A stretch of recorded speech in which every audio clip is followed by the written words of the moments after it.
Hey guys, I had big plans for the day, plans that have not come to fruition because of the rain that keeps coming. It was supposed to have stopped several hours ago, but every time I come outside to get any work done, it comes back.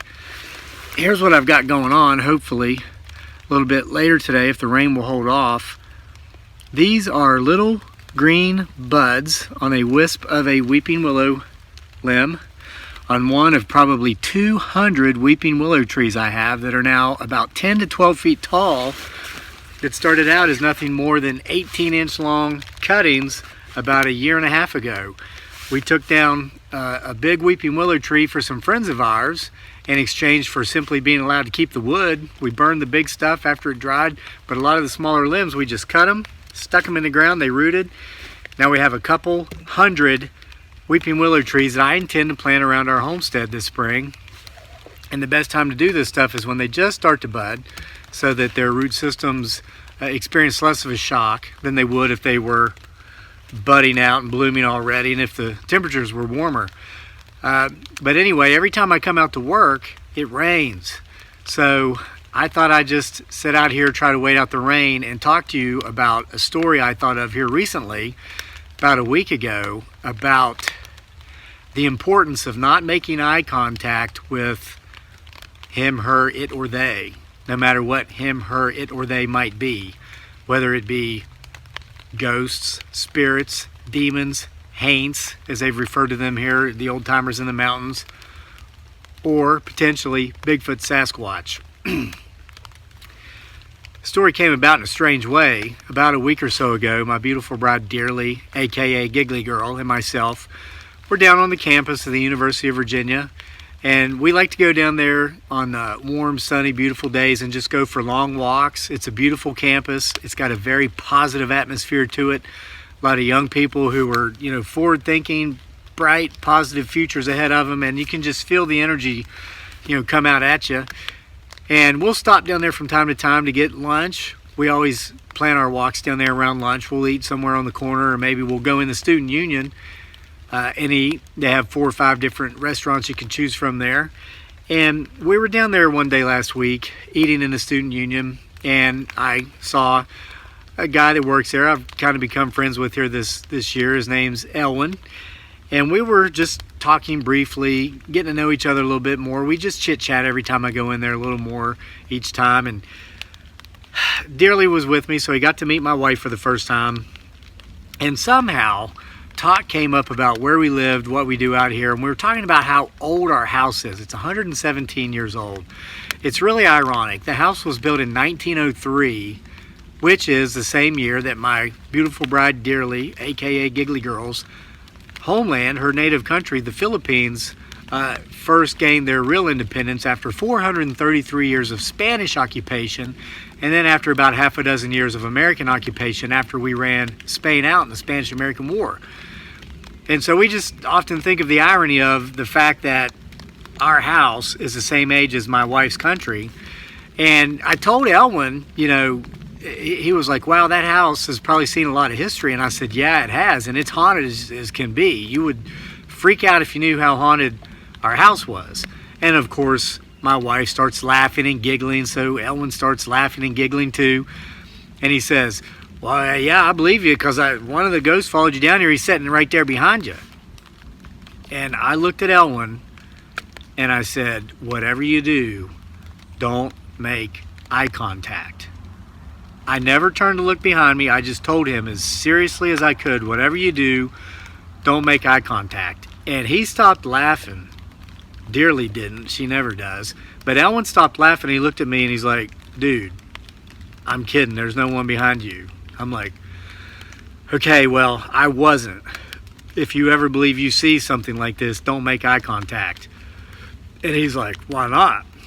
And I said, because that acknowledges to them, you are acknowledging them. You are letting them know that you can see them. And you might not know if that is a malevolent or benevolent spirit. Whatever that thing is, you don't know its intentions. You don't want to acknowledge it and let it know that you know it's there. He, she, it, or they. You can see them, you can feel them, you can sense them in any way if you are clueless of their intentions. So Elwin starts laughing like a nervous laugh. He says, "Come on, man, I'm kidding." He goes, he says, "You can make a pretty good actor, Kevin. You had me going there. I mean, you seem pretty serious." And I said, "Well, it's because I am serious." But I saw he was starting to get kind of scared, maybe thinking I should go see one of those head doctors. And so I changed the subject, started talking about other things. But I thought back on that over the course of the last week, that conversation I had with Elwin, and it reminded me of a very similar experience that I'm going to share with you today. It happened in Iraq. It happened in a small city called Zakho. It's right on the border with Turkey, the southern border of Turkey, the most northern border of Iraq. It's where the four corners come together. You've got Iran, Iraq, Syria, and Turkey, all right there in the general vicinity. That's where Zakho is. I was stationed predominantly in Mosul, but we would often truck up to Zakho. We did convoy security stuff. We ran at night. We would go up, and I can talk about this now because it's been more than 10 years. We're no longer stationed in that region, so I'm not, breaching any operational security issues here.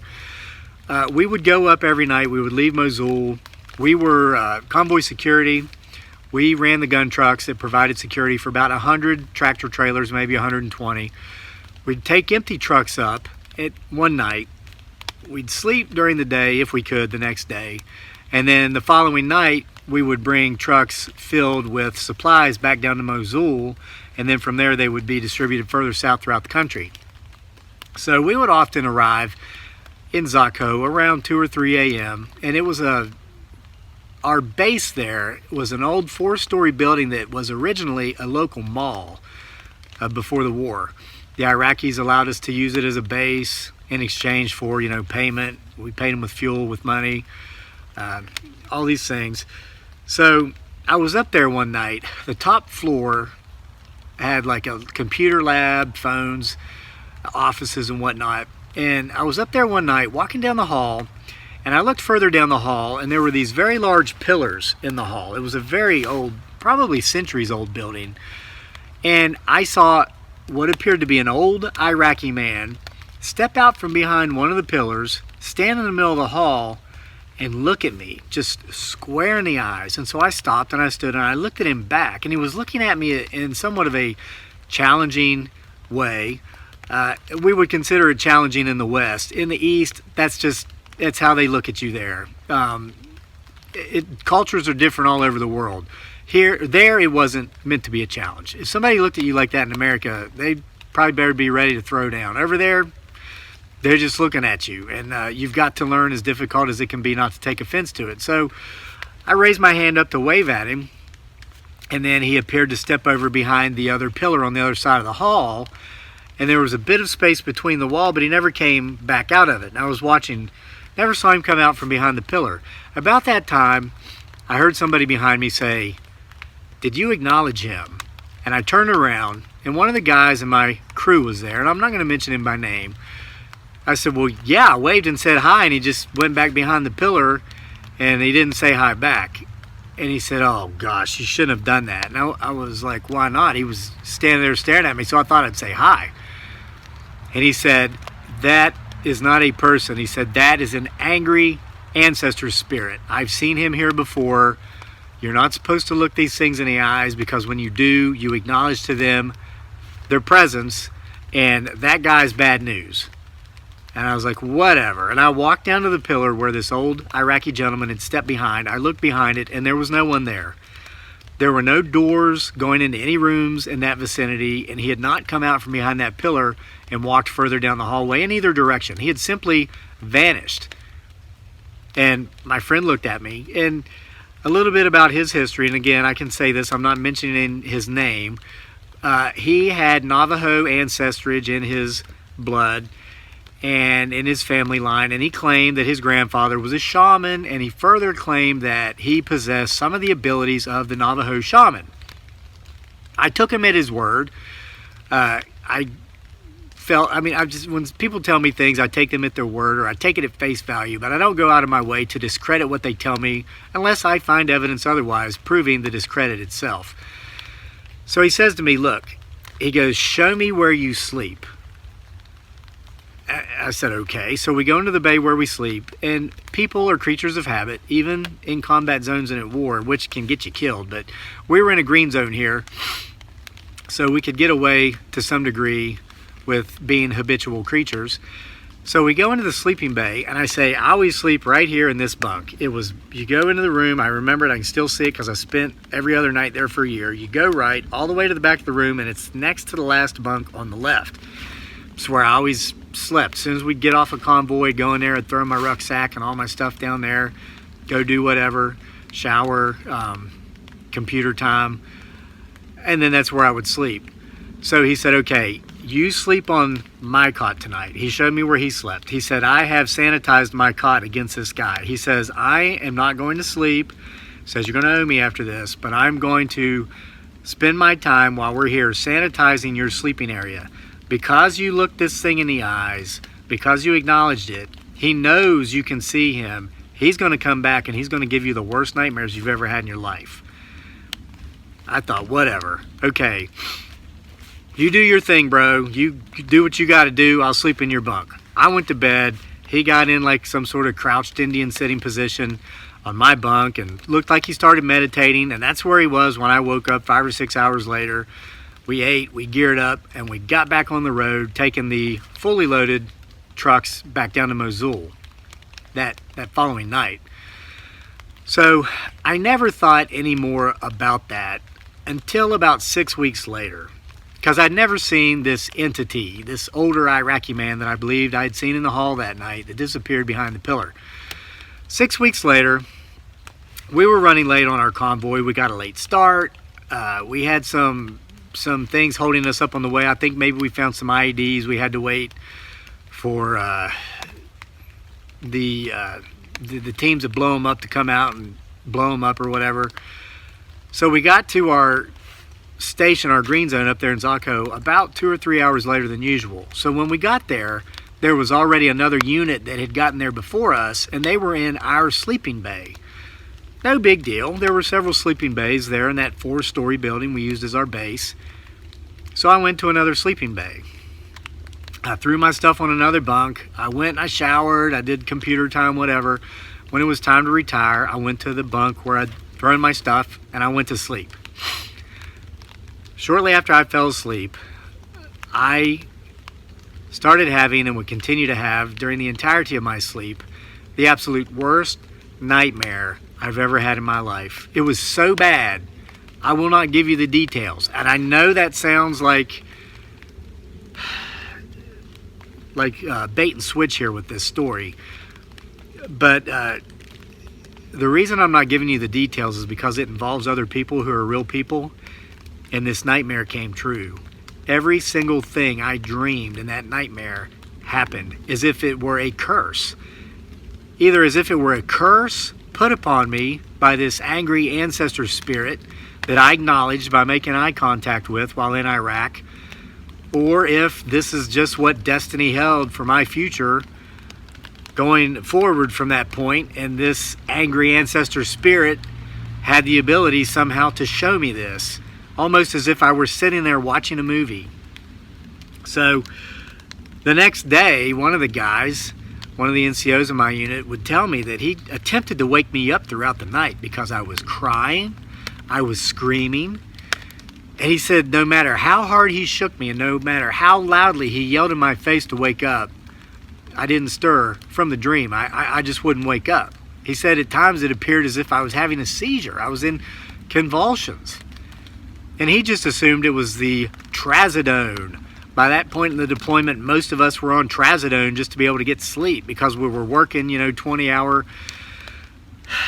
missions, and then you'd go back to the base down in Mosul and they would mortar us the whole time we were supposed to be getting any sleep. So, if you could fall off to sleep, there'd be an explosion outside the building or maybe a truck bomb outside the gate, a 20,000-pound dump truck filled with explosives ramming the gate. It was very hard to get sleep. So towards the end of the deployment, most of us were on trazodone. What that is, if you don't know, it's pretty much like a horse tranquilizer. Got us to sleep. But sometimes you couldn't wake up. And so my NCO said he just felt that maybe the trazodone was keeping me under, but I have reason to believe it was the angry ancestor spirit that was keeping me under, not allowing me to wake up. So it was a terrible dream. It involved a few other people in my life, and exactly what this dream showed would happen to these people did indeed in less than a year after I returned from Iraq happen. And I've not forgotten about that angry ancestor spirit. I've not forgotten about that dream. I've not forgotten about that experience.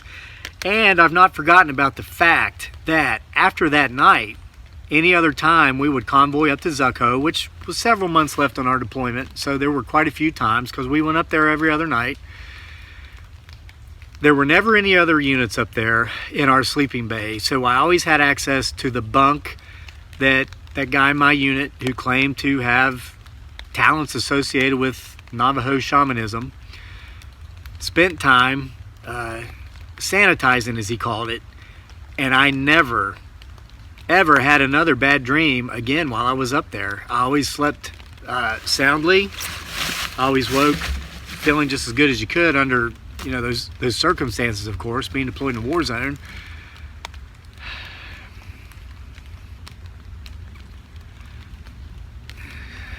It's you know, I've said this in other videos and I'll say it again here. And maybe this is true for most people as you age and as you get a few gray hairs and you get a few crow's feet around your eyes, you get some wrinkles. Gravity, which you seem to hide from and outrun for decades, finally catches up to you and says, nah, it's time we get to know each other on a one-on-one basis. The older I get, the more I realize I just don't know. And I'm not talking about other languages, scientific fact, mathematics, and literary history and other cultures.